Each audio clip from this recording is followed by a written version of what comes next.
नमस्कार दोस्तों, मैं आपका सुखेश शानभाग। हमारी भारतीय संस्कृति में सबसे शुभ और अत्यंत पवित्र दिनों में एक है अक्षय तृतीया। हमारे बुजुर्ग कहते हैं कि इस अक्षय तृतीया के दिन जो भी शुभ कार्य किया जाता है उसका फल कभी नष्ट नहीं होता है और वो कभी कम भी नहीं होता है। अक्षय तृतीया केवल सोना खरीदने का दिन नहीं है, ये धर्म, दान, भक्ति, पुण्य, समृद्धि और ईश्वरीय कृपा का प्रतीक है। हर वर्ष इस दिन वैशाख मास के शुक्ल पक्ष की तृतीया तिथि को आता है और हिंदू धर्म में इसका अत्यंत महत्व है। अक्षय का अर्थ है जो कभी कम न हो, कभी समाप्त न हो और कभी नष्ट न हो। तृतीया का अर्थ है तीसरा दिन। मान्यता है कि इस दिन किया गया कोई भी सत्कर्म, दान, पूजा, जप, ध्यान अनंत और अमर पुण्य फल देता है। अक्षय तृतीया के उत्सव के पीछे एक बहुत प्रसिद्ध कथा है। ये भगवान श्री कृष्ण और सुदामा की अमर मित्रता की कथा है। सुदामा भगवान श्री कृष्ण के बाल्यकाल के मित्र थे। दोनों ने गुरुकुल में 7 शिक्षा प्राप्त की थी, जहाँ श्री कृष्ण द्वारका के राजा बने।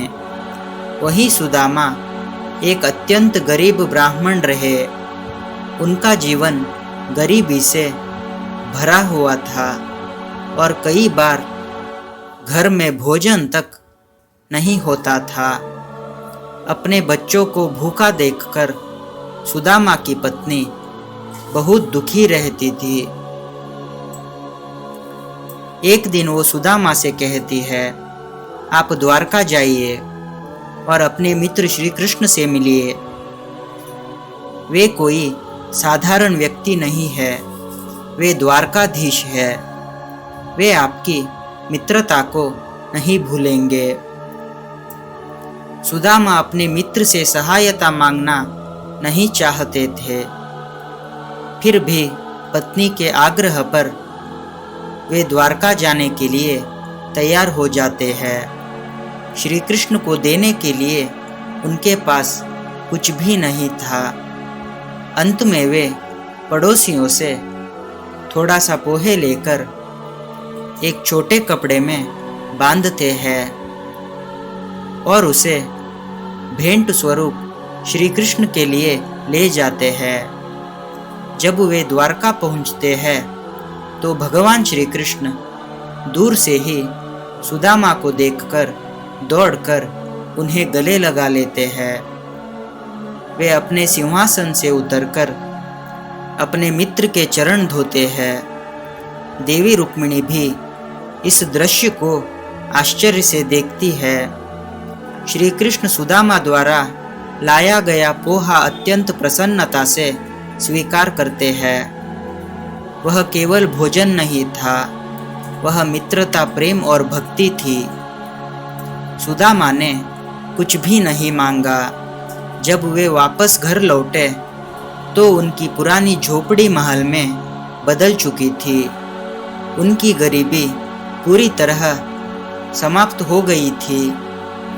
ये कथा हमें सिखाती है कि सच्ची भक्ति और प्रेम से दिया गया छोटा सा उपहार भी भगवान की कृपा से अक्षय फल देता है। इसके बाद अक्षय तृतीया से जुड़ी एक और महत्वपूर्ण कथा है पांडवों को प्राप्त अक्षय पात्र की।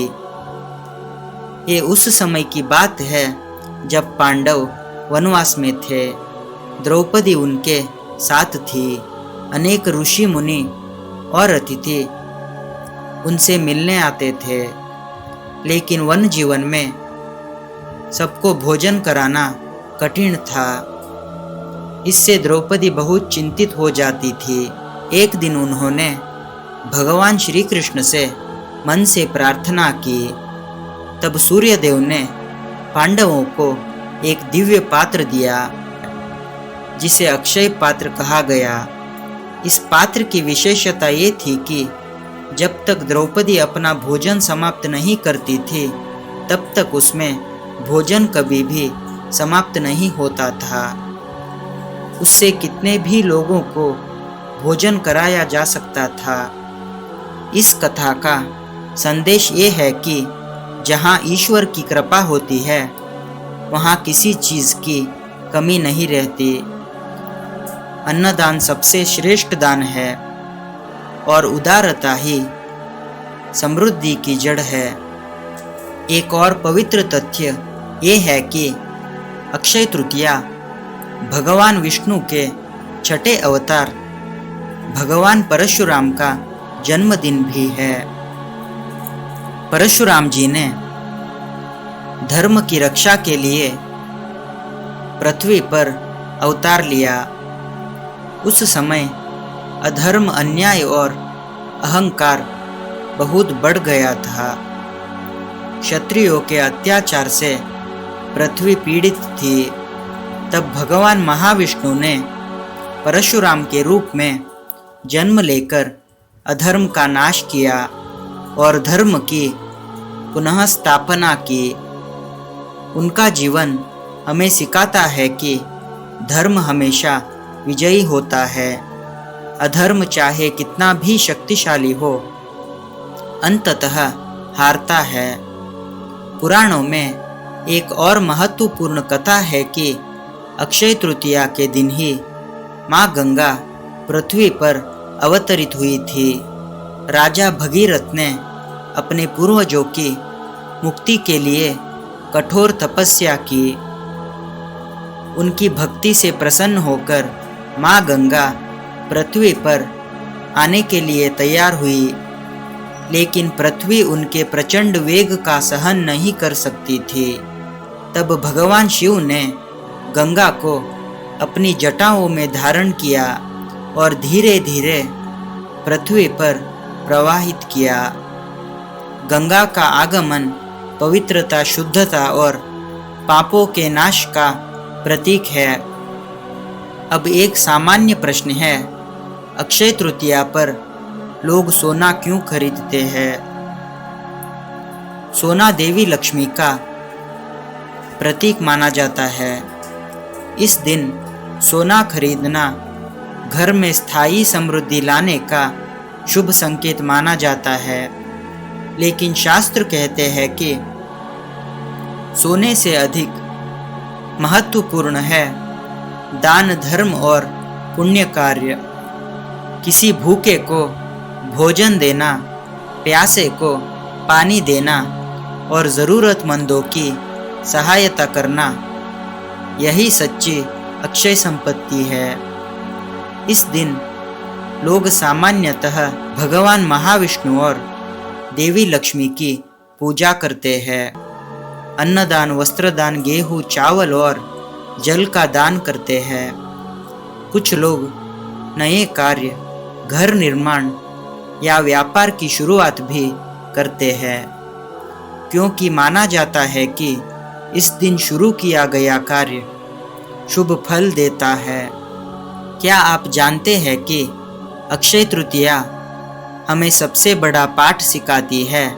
धन, दौलत और संपत्ति स्थायी नहीं है, लेकिन हमारे किए गए पुण्य कर्म, दिया गया प्रेम और की गई सहायता ये शाश्वत है।